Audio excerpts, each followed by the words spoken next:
ইচ্ছের বিরুদ্ধেই তাকে আবারও আসতে হলো এই বদলোকের সাথে। তবে গাড়িতে সে একটি কথাও বলেনি। সারাটা সময় জানালার দিকে তাকিয়েছিল। ওই বদলোকের দিকে তাকায়নি সে। কেন তাকাবে যে? তাকে মেরেছে, তার দিকে তাকাবেও না, কথাও বলবে না। কথাটি মনে মনে ভাবলেই মুখ বাঁকায় আর্নিকা। তৎক্ষণাৎ কক্ষে প্রবেশ করে শুভ্র। সে এতক্ষণ ব্যালকনিতে ছিল, জরুরি কলে কথা বলছিল। কক্ষে এসে আর্নিকাকে মুখ বাঁকাতে দেখে ভ্রু কুঁচকে তার নিকট এগিয়ে যায়। আর্নিকা শুভ্রকে দেখেও না দেখার মতো করে অন্যদিকে মুখ ফিরিয়ে নেয়। শুভ্র আর্নিকার পাশে বসে তৎক্ষণাৎ দূরে সরে যায় আর্নিকা। শুভ্র এবার এক হাতে তার কোমর পেঁচিয়ে নিজের নিকট আনে, তাকে জড়িয়ে নেয় নিজের সাথে। আর্নিকা বৃথা চেষ্টা চালায় তার থেকে ছাড়া পাওয়ার জন্য। তবে শুভ্রের পুরুষালী শক্তির কাছে তার শক্তি বেশিক্ষণ টিকে না, থেমে যায় সে। তা দেখে শুভ্র বাঁকা হেসে বলে ওঠে, এতটুকুতেই তোমার শক্তি শেষ ম্যাডাম? এরকম হলে আমাকে সামলাবেন কি করে? আর্নিকা এবারেও কোনো কথা বলল না, বরং ছাড়া পাওয়ার জন্য আবারও শুভ্রের বুকে দু হাতে ধাক্কা দিল। শুভ্র এবার তাকে আরও নিবিড়ভাবে নিজের নিকটে এগিয়ে আনতে আনতে গম্ভীর কণ্ঠে বলল, আমার থেকে তোমার ছাড়া পাওয়া এই বৃথা চেষ্টা করে কোনো লাভ নেই। তোমাকে মৃত্যু ছাড়া আর কিছুই আমার থেকে আলাদা করতে পারবে না মিসেস শুভ্র।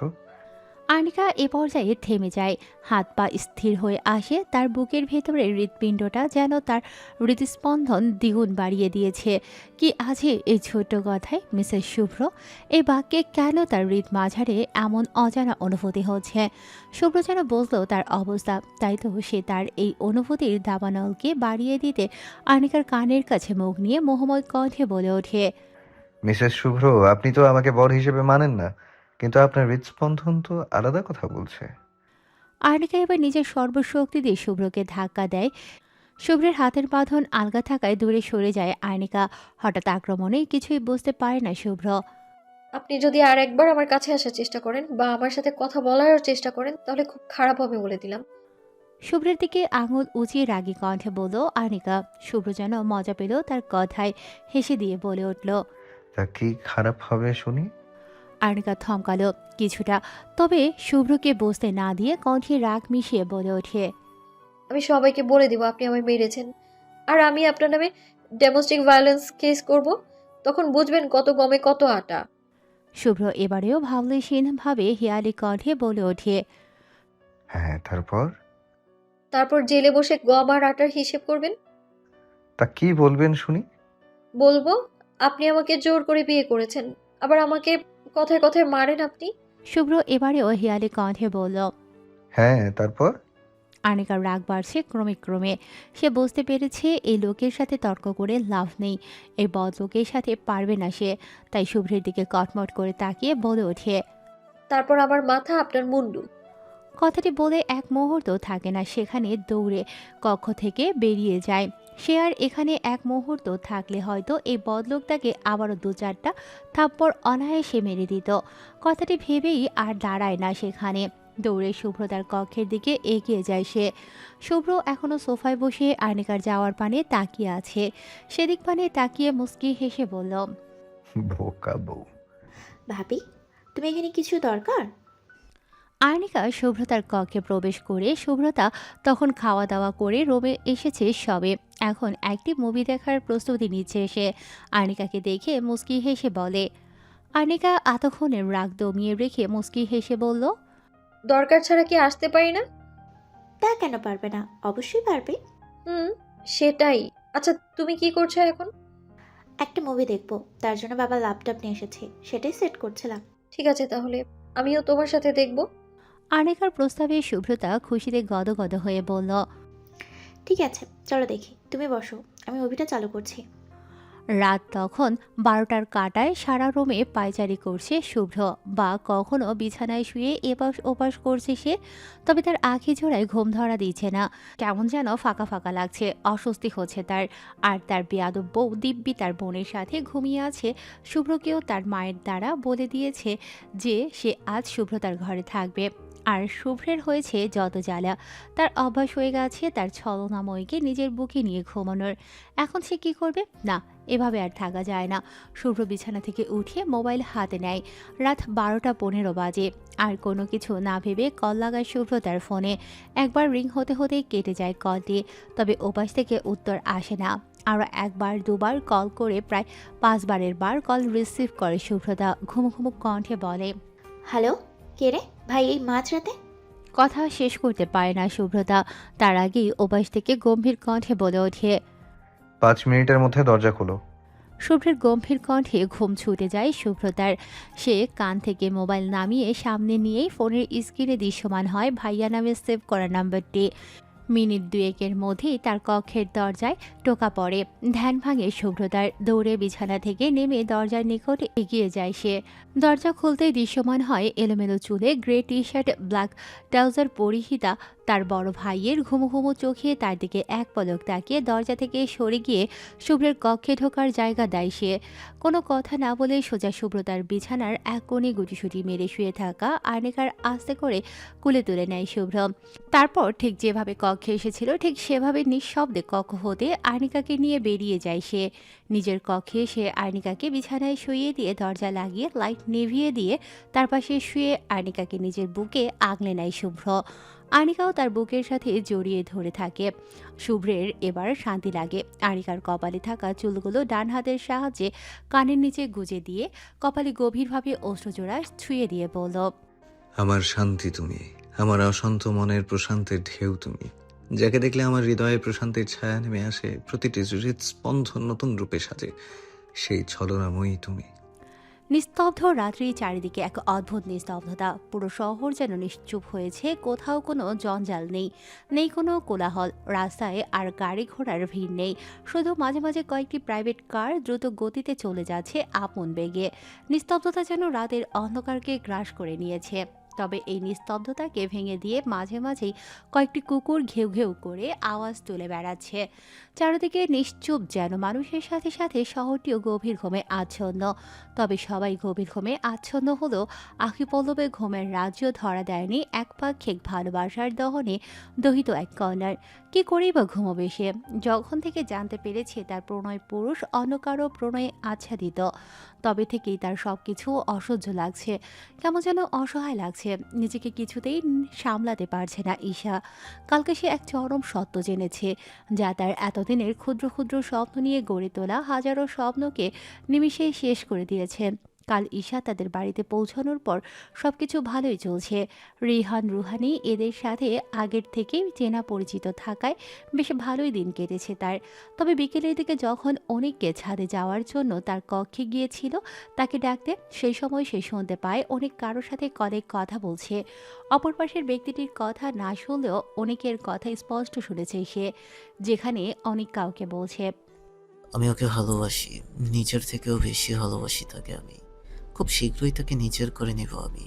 তার মায়া যে আমাকে আর তার থাকে দূরে থাকতে দিচ্ছে না। আমি জানি সেও আমাকে ভালোবাসে, না বাসলেও সমস্যা নেই। আমার প্রণয় সূত্রে তাকে আমি বাঁধবই, হোক সেটি তার ইচ্ছেতে অথবা তার ইচ্ছের বিরুদ্ধে। ইশারার সেখানে থাকা সম্ভব হয়ে ওঠেনি। দৌড়ে সেখান থেকে চলে যায় সে।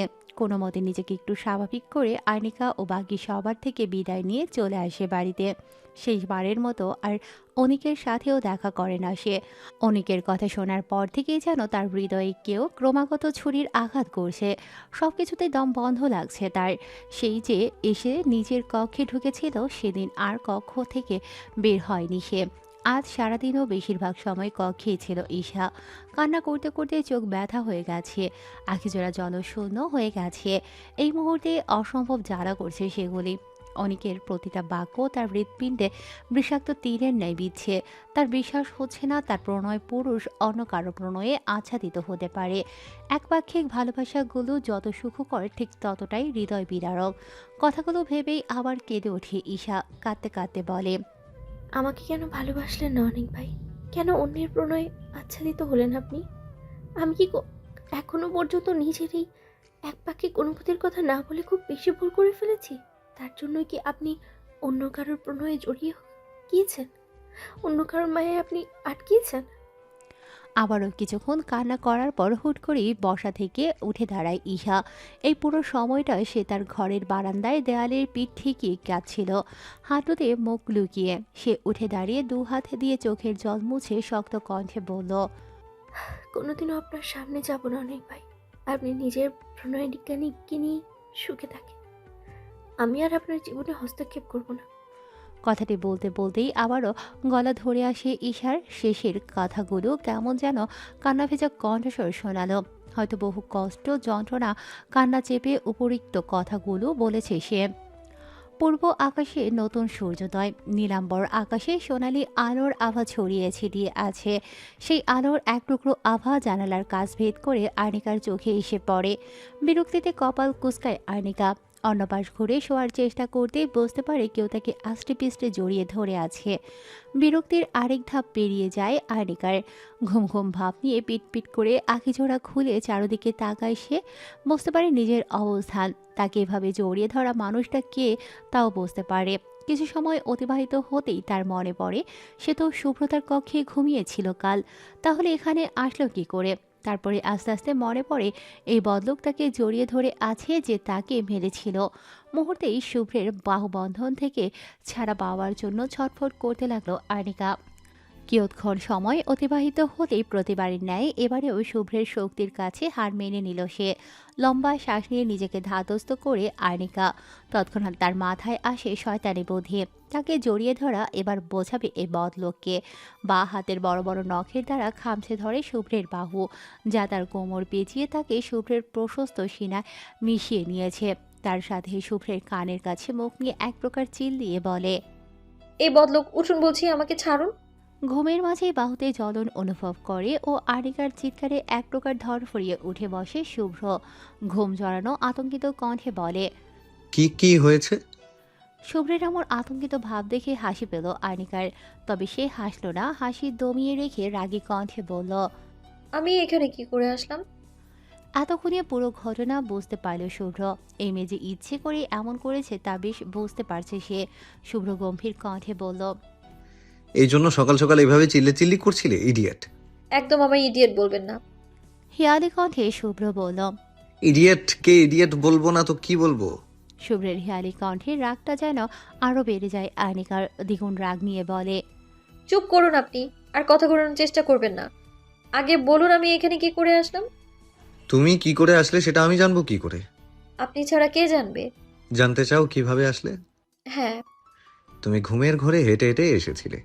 শুভ্রের কথা বিশ্বাস হলো না আর্নিকার। সে কোনোদিনও ঘুমের ঘরে হেঁটে বেড়ায় না, তার এরকম কোনো সমস্যা নেই। একদম মিথ্যে কথা বলবেন না, আমি মোটেও ঘুমের মধ্যে হাঁটি না। শুভ্র এবার কণ্ঠে গম্ভীর ভাব টেনে বলল, তখন থেকে বলছো আমি ছাড়া কেউ জানে না, এখন বলছো আমি মিথ্যে বলছি। তাহলে যে সত্যি বলবে তাকেই জিজ্ঞাসা করো। শুভ্র এমন ভাব দেখে খানিকটা মিইয়ে যায় আর্নিকা। ভাবতে থাকে সে সত্যি কি ঘুমের মাঝে হেঁটে হেঁটে এসেছিল। মনে মনে নিজেকেই কয়েকটা গালি দেয় সে। ঘুমের ঘরে হাঁটলেও ঠিক আছে, কিন্তু তাই বলে এই বদলোকের কাছেই আসতে হলো। অন্য জায়গায় অভাব পড়েছিল নাকি? শুভ্র হয়তো বুঝলো তার মনের কথা, তাই বিছানা ছেড়ে ওয়াশরুমের দিকে যেতে যেতে বলে ওঠে, পৃথিবীতে জায়গার অভাব না থাকলেও তোমার যাওয়ার জায়গার বড্ড অভাব নেই। তোমার শেষ ঠিকানা আমার এই বুকের মাঝেই। কথার সমাপ্তি ঘটিয়ে ওয়াশরুমে চলে যায় শুভ্র। আর তার যাওয়ার পানে চেয়ে রয় আর্নিকা। সত্যি কি তার যাওয়ার জায়গার অভাব? না হলে কেন সে ঘুমের মাঝে হেঁটে এই বদলোকের কাছেই আসলো? পরক্ষণে ভাবে, সে তো মনে মনে ভাবছিল এই কথা, তাহলে এই বদলোক শুনল কি করে তার মনের কথা? সূর্য মাথার উপরে বিরাজমান। অসহনীয় গরমের তাপে ক্লান্তি বোধ করছে জনমানব। নীলাম্বর আকাশে সাদা মেঘের ভেলা আজ আর নেই। কেবল দীপ্তমান সূর্যটাই চারদিকে তার প্রভাব ছড়িয়ে দিচ্ছে চারিদিকে। উত্তপ্ত রাস্তাঘাট ও তার পথযাত্রী আকাশের পানে তাকিয়ে এক পশলা বৃষ্টির অপেক্ষায় অপেক্ষারিত। এই অসহনীয় গরমে কলেজের মাঠে এক ঝাড়ুল গাছের নিচে বসে আছে ঈশা ও আর্নিকা। আর্নিকা তার সাথে শুভ্রের করা অবিচারের কথা বিচার দিচ্ছে ঈশার কাছে। তবে ঈশা আজ আর তা মনোযোগ সহকারে শুনছে না। তার মন উদাসীন মলিন দৃষ্টিতে তাকিয়ে আছে অদূরে। গন্তব্যহীন দৃষ্টি তার। নিজের অভিযোগ সমাপ্ত করে ঈশার দিকে তাকায় আর্নিকা। সে অনেকক্ষণ যাবৎ লক্ষ্য করেছে ঈশা আজ অন্যমনস্ক। কেমন যেন মন মরা হয়ে আছে, যেন মনের মাঝে হাজারো কষ্ট মাটি চাপা দিয়ে এই মুহূর্তে এখানে উপস্থিত সে। আর্নিকা এবার হাত বাড়িয়ে ঈশার কাজ ঝাঁকিয়ে বলল, কিরে, তুই কোথায় হারিয়ে গেলি? আচমকে স্পর্শে চমকায় ঈশা। ঘাড় ঘুরিয়ে আর্নিকার দিকে তাকিয়ে বলে, হ্যাঁ, বল কি যেন বলছিলি? কি বলছিলাম মানে, তুই কি এতক্ষণ আমার একটা কথাও শুনিসনি? ঈশা একটু ইতস্তত করে বলল। হ্যাঁ, না মানে বিরক্ত হয় আনিকা, ভ্রুকুচকে ঈশার দিকে তাকিয়ে শুধায়। সত্যি করে বলতো কি হয়েছে? ঈশা আবার কিছুটা ঘাবড়িয়ে বলে ওঠে। কি, ওই কি হবে আবার আবার? আনিকা ঈশার দিকে ভ্রুকুচকে তীক্ষ্ণ দৃষ্টিতে তাকায়, যেন তার মনোভাব বোঝার চেষ্টা করছে। ঈশা অপ্রস্তুত হয় তার দৃষ্টিতে, এলোমেলো দৃষ্টি ফেলে বলে। কি কি কি হয়েছে? এভাবে তাকিয়ে আছিস কেন? কি হয়েছে সেটা তো তুই বলবি। সন্ধিয়ান কণ্ঠে বলে আনিকা। ঈশা জবাব দেয় না তার কথার, বরং বসা থেকে উঠে দাঁড়াতে দাঁড়াতে বলে। আমার দেরি হচ্ছে রে, উঠে আজ আজ একটু তাড়াতাড়ি বাড়ি ফিরতে হবে আমার। ঈশা হড়বড়িয়ে কথাটা বলেই চলে যেতে চাইলে আনিকাও উঠে দাঁড়ালো তার সাথে, তড়িৎ হাত ধরে আটকে দেয় তাকে, তারপর বলে। আমার প্রশ্নের উত্তর দে আগে। কি হয়েছে তোর, সত্যি করে বলতো। কিছু লুকাচ্ছিস আমার থেকে তুই? আনিকার প্রশ্নে একটু হাসার চেষ্টা করে। আনিকার হাতের বাঁধন থেকে নিজের হাত ছাড়িয়ে নিতে নিতে বলল। কই কি হবে, আমার কিচ্ছু হয়নি তো। আসলে আজ বাড়িতে একটু তাড়াতাড়ি যেতে হবে, দরকার আছে, তাই এমন লাগছে, বেশি কিছু না। তোকে তো গাড়ি আসবে নিতে, তাহলে তুই চলে যাস, আমি আসি তাহলে আজ। নিজের কথা সমাপ্তি ঘটিয়ে আনিকাকে কিছু বলার সুযোগ না দিয়ে দ্রুত পা চালিয়ে সেখান থেকে চলে আসে ঈশা। কলেজ থেকে বেরিয়ে রাস্তার পাশেই অটোতে উঠে বসে সে। ঠিকানা বলেই দু হাতে মুখ ঢেকে নিঃশব্দে কেঁদে ওঠে ঈশা। এতক্ষণে চেপে রাখা কান্নাটা যেন আর কিছুতেই থামাতে পারছে না সে। মুখে যতই বলে আর অনেককে নিয়ে ভাববে না সে, ততই যেন তার ভাবনাগুলো তার সাথে বেইমানি করে। কি করে ভুলে থাকবে সে সেই মানুষটাকে যাকে নিজের থেকেও বেশি নিজের ভাবনার রেখেছিল সে। কান্না করতে করতে বিড়বিড় করে ঈশা বলে। কেন আমাকে নিজের প্রণয়ে করলেন না অনেক ভাই? কেন আপনার কাছে আমি শুধুমাত্র একজন বাইরের মানুষ হয়ে থেকে গেলাম? কেন? খুব কি অপরাধ হয়েছে তা আমার এই পাগলামো অনুভূতিকে মেনে নিলে? খুব কি অপরাধ হতো আমাকে আপনার একান্ত ব্যক্তিগত মানুষের অধিকারটুকু দিলে? নিশিরাত, চারিদিকে ঘন অন্ধকার, ঝিঝি পোকার ডাক ও মাঝে মাঝে কুকুরের ঘেউ ঘেউ আওয়াজ যেন চারিদিকে এক রহস্যময় পরিবেশ তৈরি করেছে। দিনের বেলার অক্লান্ত পরিশ্রমী মানুষেরা এই মুহূর্তে গভীর ঘুমে আচ্ছন্ন। রাত প্রায় 2:30টার কাছাকাছি। গভীর ঘুমে আচ্ছন্ন শুভ্র। কারো মৃদু কান্নার আওয়াজে ঘুম ভেঙে যায় শুভ্রের। আঁখিজোড়া বন্ধ রেখেই স্বভাবস্বরূপ নিজের পাশে হাত বাড়িয়ে আনিকাকে খোঁজে সে। তবে তার অর্ধাঙ্গিনীর সন্ধান পায় না সে। ফট করে আঁখিজোড়া খুলে চারপাশে নজর বোলায় সে। অন্ধকারের মাঝে দেখতে পায় বিছানার একপাশে গুটিসুটি মেরে শুয়ে আছে আনিকা। স্বস্তির নিঃশ্বাস ফেলে সে পরক্ষণে আনিকার দিকে গভীরভাবে তাকাতেই বুঝতে পারে কান্নার আওয়াজ তার থেকেই আসে। তার সাথে সাথে মৃদু গোঙানির আওয়াজ। এক মুহূর্ত দেরি না করে কক্ষের লাইট জ্বালিয়ে আনিকার কাছে যায় শুভ্র। বিচলিত কণ্ঠে জিজ্ঞেস করে। আনিকা, কি হয়েছে তোমার? কান্না করছো কেন তুমি? কথাটি বলেই আনিকাকে ধরতে যায় শুভ্র, তবে পারে না। দ্রুত পিছিয়ে যায় আনিকা, মাথা নাড়িয়ে না বোঝায়। শুভ্র আবারও জিজ্ঞেস করে। কি হয়েছে তোমার বলো। আমি কি তোমাকে বেশি জোর করেছি? কোথাও ব্যথা পেয়েছো জান? শুভ্র এবারও তার দিকে এগিয়ে গিয়ে বলে, অস্থির কণ্ঠে বলে। কি হয়েছে বলো সোনা, না বললে বুঝবো কি করে কি হয়েছে। আনিকা এবারেও নিশ্চুপ। এবারে রাগ উঠে যায় শুভ্রের। কতক্ষণই বা এভাবে ধৈর্য ধরে থাকবে? তার মতো পুরুষের ধৈর্য বলতে কোনো জিনিস আছে নাকি? তবু এতক্ষণ যতটুকু ধৈর্য দেখিয়েছে এটাই অনেক। সে এবার রাগে কণ্ঠে ধমক দিয়ে বলল। এই মেয়ে, বলো কি হয়েছে। এবার চুপ থাকলে থাপ্পড় দিয়ে গাল লাল করে দেবো। শুভ্রের ধমকে আনিকা কিছু তো বললই না, উল্টো কান্নার বেগ আরও বাড়িয়ে দিল সে। শুভ্র এবারে বিচলিত হয়ে পড়ে। আনিকার দিকে এগিয়ে গিয়ে তার মাথায় হাত বুলিয়ে দিয়ে বলে। আরে কান্না করছো কেন? ঠিক আছে, মারবো না। কি হয়েছে বলো।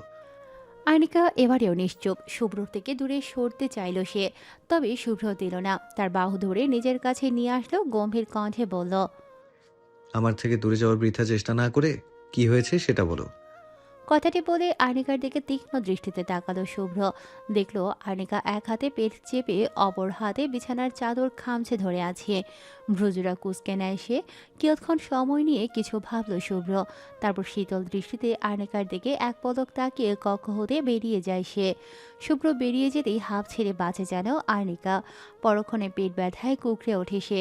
ভয়, কষ্ট ও লজ্জা মিলেমিশে এক অসহ্য অনুভূতি হচ্ছে তার মনের মাঝে। মাসের এই 5টা দিন তার অসহ্য যন্ত্রণায় কাটে।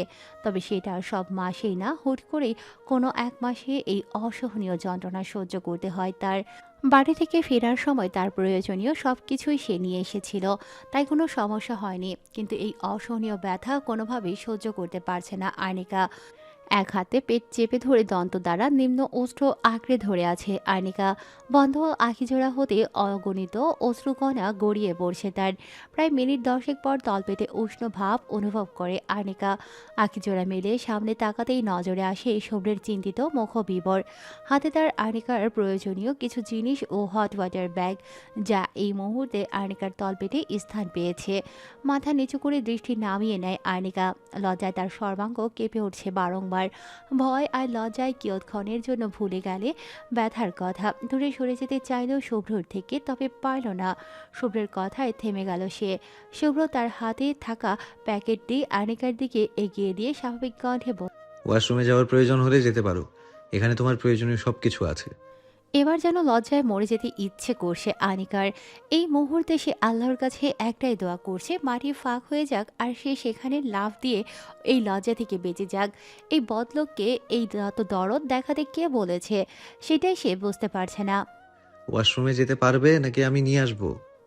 ভাবনার মাঝেই শুভ্রের হঠাৎ কথায় চমকে ওঠে আর্নিকা। তৎক্ষণাৎ দুদিকে মাথা নাড়িয়ে না জানায় সে, অর্থাৎ তার ওয়াশরুমে যাওয়ার প্রয়োজন নেই।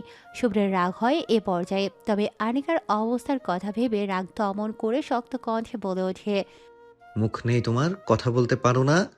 হ্যাঁ, বোবা তুমি, যা বলবে মুখে বলো। এ পর্যায়ে আর্নিকা মুখ খুলে মিহি স্বরে বলল, প্রয়োজন নেই। কি প্রয়োজন নেই? আর্নিকা বিরক্ত হয়। তখন থেকে তো নিজেই ওয়াশরুম ওয়াশরুম করছে, আর এখন যখন সে বলছে প্রয়োজন নেই, তখন আবার বলছে কি প্রয়োজন নেই। দাঁতে দাঁত চেপে আর্নিকা বলে, ওয়াশরুমে যাওয়ার প্রয়োজন নেই।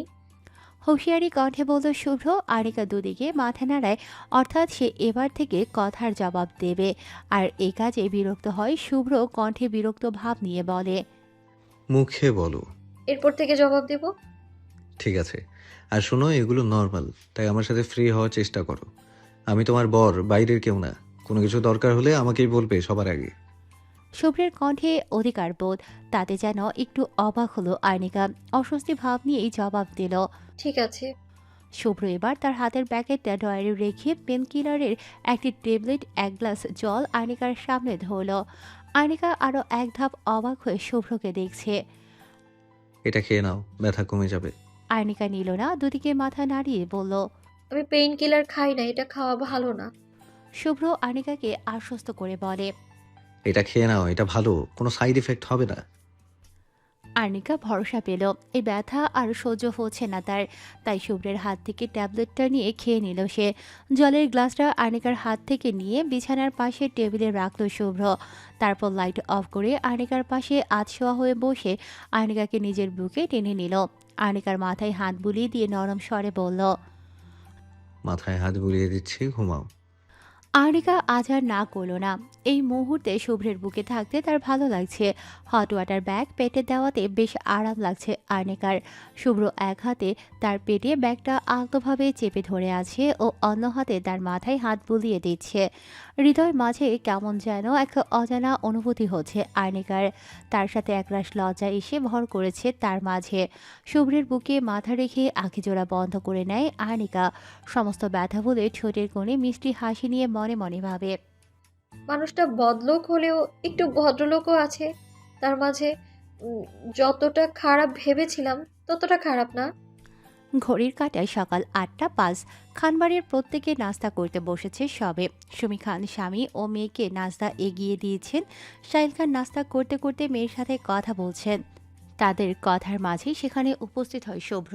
পরনে তার ফর্মাল ড্রেস, দেখেই বোঝা যাচ্ছে অফিসের জন্য রেডি হয়ে এসেছে সে। শুভ্র চেয়ার টেনে বসতেই সুমি খান বললেন, আর্নিকা মা কোথায় শুভ্র? শুভ্র জুসের গ্লাস হাতে নিতে নিতে বলল, ঘুমাচ্ছে, ওকে এখনই কেউ ডাক দিও না, শরীর ভালো না ওর। সুমি খান চিন্তিত স্বরে বললেন, সে কি হয়েছে? সে কি হয়েছে আর্নিকার? কাল রাতে তো ভালো ছিল। শুভ্র কিছু বলল না। সাহিল খান এবার বললেন, শরীর কি বেশি খারাপ? তাহলে অফিসে না গিয়ে ডাক্তারের কাছে নিয়ে যাও। শুভ্র এবার এক পলক সবার দিকে তাকিয়ে স্বভাবস্বরূপ গম্ভীর কণ্ঠে বলে, তার দরকার নেই, খুব বেশি খারাপ না। শুভ্রতা, তুই আজ ওর সাথে থাকিস। ভাইয়ের কথায় সুব্রতা খুশি হয়ে বলল, ঠিক আছে ভাইয়া, আজ সারাদিন আমি ভাবির সাথে থাকবো, স্কুলে যাব না আমি। আজ সারাদিন আমরা গল্প করব। তোকে আমি আনির খেয়াল রাখতে বলেছি, তার সাথে গল্প করতে না। ওই একই কথা, ভাবির সাথে থাকবো আর গল্প করবো না, সেটা কখনো হয় নাকি? তুমি শুধু বেশি বুঝো। মনে মনে কথাটা বলে সুব্রতা। এই বাক্য শুভ্রের সামনে উচ্চারণ করার সাহস নেই তার, তাই মনে মনে বলেই মনকে শান্ত করল সে। গোধূলি বেলার আগের মুহূর্ত, রক্তিম বর্ণ ধারণ করার প্রস্তুতি দিচ্ছে সূর্য। চারদিকে এক থমথমে পরিবেশ, দুপুরে ভ্যাবসা গরম এই মুহূর্তে খানিক কমে এসেছে। আকাশে উড়ে বেড়ানো আজাদ পাখিদের মাঝেও নিজ বাসস্থানে ফেরার তারা দেখা যাচ্ছে। তবে রাস্তা দিয়ে হেঁটে চলা ঈশার মাঝে কোনো তাড়া নেই। সে বিষণ্ণ মনে এগিয়ে চলছে সামনে। কিছু প্রয়োজনের জন্য মার্কেটে গিয়েছিল ঈশা, কাজ শেষ করে বাড়ি ফিরছে এই মুহূর্তে। মনে তার নানান ভাবনা, যতই অনেকের থেকে দূরে থাকার চেষ্টা করছে ততই যেন ভেতর থেকে সব কিছু ভেঙে গুড়িয়ে যাচ্ছে তার। তার কিশোরী বয়সের আবেগ হলো অনি। সেই ছোট থেকে ভালো লাগতো তাকে, তার কথা বলা, তার ব্যবহার, তার স্বভাব চালচলন সব কিছুই ভালো লাগতো তার। সে ভালো লাগা কখন যে ভালোবাসার রূপ নিয়েছিল তা সে নিজেও জানে না। তারপর আস্তে আস্তে তার প্রতি আসক্ত হয়ে পড়ল ঈশা। এটাই যেন তার জীবনের সব থেকে বড় ভুল। আগে যদি নিজেকে নিয়ন্ত্রণ করতে পারত তাহলে হয়তো আজ আর এত কষ্ট পেতে হতো না তাকে। নিজের ভাবনার মাঝে বিভোর ঈশা হুট করে পরিচিত কণ্ঠস্বর শুনে পেছন ফিরে তাকায় সে। তাকাতেই যেন মনের মাঝে লুকিয়ে রাখা কষ্ট, অভিমান, অভিযোগ বেড়ে গেল কয়েক গুণ। সামনে উপস্থিত ব্যক্তিটির থেকে দৃষ্টি নামিয়ে নিল ঈশা। অনেক ঈশার সামনে এসে শক্ত কণ্ঠে বলল, কখন থেকে ডাকছি, শুনতে পাও না তুমি? ঈশা জবাব দেয় না, মাথা নিচু করে রাখে, হয়তো নিজেকে নিয়ন্ত্রণ করার চেষ্টা করছে। অনেকে আবারও বলে, ঠিক আছে, বাদ দাও। এই সময় এখানে কি করছিলে তুমি? ঈশা এবার নিজেকে সামলে থমথমে কণ্ঠে বলে, দরকার ছিল। আচ্ছা চলো, গাড়িতে বসো, আমি তোমাদের বাড়ির দিকেই যাচ্ছি।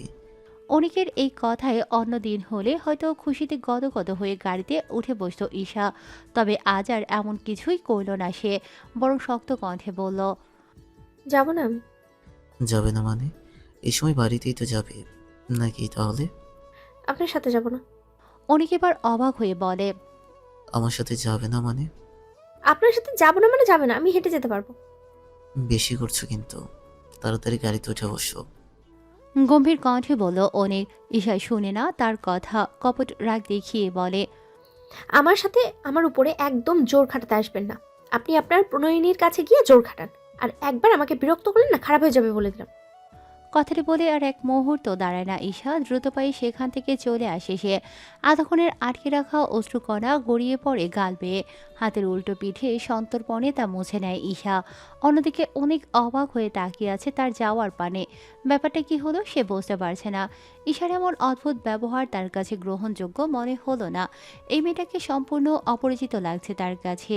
ঈশা কোনোদিনও তার সাথে এভাবে রুক্ষ মেজাজে কথা বলেনি, তাহলে আজ হঠাৎ কি হলো সেটাই ভাবাচ্ছে অনেককে। সন্ধ্যা ৭টা, চারিদিকে অন্ধকার ঘনিয়ে এসেছে। নীলাম্বর আকাশে তারার মেলা বসেছে যেন। দিনের বেলায় মতো অসহনীয় গরম আর নেই। আবহাওয়া শীতল, শান্ত, বাহিরে মৃদু শীতল বাতাস বইছে। সেদিকে কোনো খেয়াল নেই আর্নিকা ও শুভ্রতার।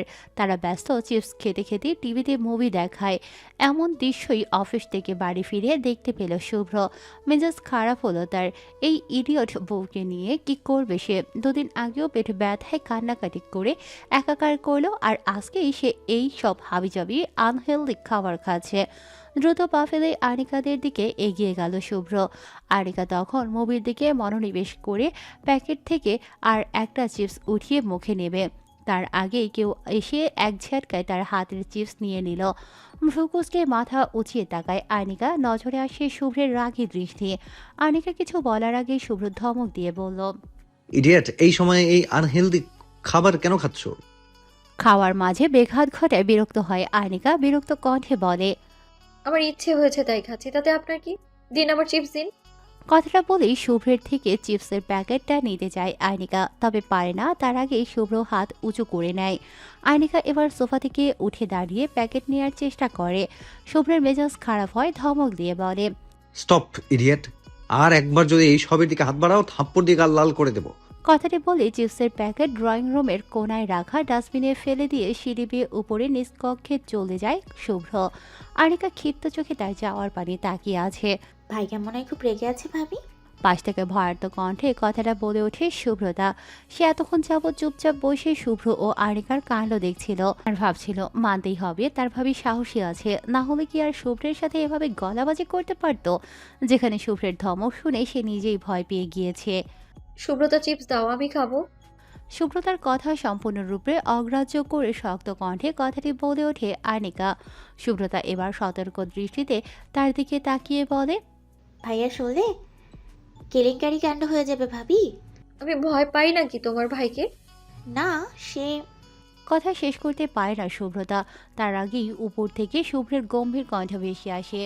অর্নি রুমে আসো তাড়াতাড়ি, ফাস্ট। আনিকা জেদ ধরল, সে যাবে না, কি করবে ওই বদলোক। সোফার উপর পা গুটিয়ে বসে পড়ল সে। শুভ্রতা তার এরূপ মনোভাব দেখে বলল, ভাবি ভাইয়া ডাকছে, যাও নাহলে আরো রেগে যাবে। রাগলে রাগুক, আমার কি তাতে, আমি যাব না। কথাটি বলে বেশ আরাম করে বসলো আনিকা। শুভ্রতা করুণ দৃষ্টিতে তাকালো তার দিকে। তার রাগচটা গম্ভীর ভাইকে সে ভালোভাবেই চেনে। কথার অবাধ্য হওয়া সে মোটেও পছন্দ করে না। আনিকাকে কি করবে তা হয়তো সে ভাবতেই পারছে না। কথাটি ভেবেই শুভ্রতা তাকে আবারও বোঝাতে চাইল। শুভ্রতার কথায় পাত্তা দিল না আর্নিকা। সোফায় পা তুলে আরাম করে বসে টিভি দেখে মনোযোগ দিল সে। শুভ্রতা নিজেও হতাশ হয়ে টিভির দিকে মনোযোগ দিয়ে বিড়বিড় করে বলল, দেখো ভাইয়া এবার ডাকছে, যাও।